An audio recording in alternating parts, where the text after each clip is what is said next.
Jina ni Molino Kebe, Assistant County Commissioner Bogeta East. Nimeshukuru sana kwa baraza hii ya leo. Juzi Kamuringi wamepewa sublocation. Sasa baraza hii ya leo ni kuja ili niwatangazie watu waweze kufanya application ndio tupate chief wa Kamuringi sublocation ambaye iko Kanyakine location.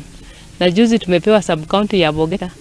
Sasa hivyo ndio serikali inafanya kazi. Langu ni kuwahimiza kwamba sasa hii wakati wa Christmas najua watoto wako holiday, na sasa wazazi waangalie watoto sana sana, kwa sababu mara mingi unapata watoto wakifungua shule wakati wa January unapata wasichana wengi wamepata mimba. Sasa tuwe wazazi na tuangalie watoto wetu.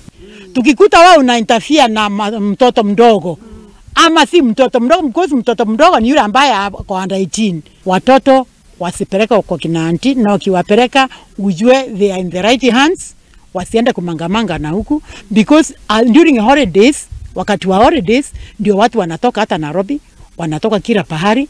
We want to take care of our girls, we want to take care of our boys during this holiday. Hata wakirundi shule tayari kutupatia information, kwa sababu usimu wa Christmas mara mingi kunakuwa na changamoto ya house breakages na wizi wa kuku na ng'ombe. Sasa tafadhali mkisikia fununu ama changamoto lolote, mwe tayari kutupigia na tusaidiane na security. Sasa ndio tunasema tukiwa kina mama, tunasema we don't atutaki FGM. Watoto watu tunataka wawe competent lenders, na lenders wale wanasimama na waseme imepitwa na wakati. FGM ile tunataka sasa ni ya masomo. Haya.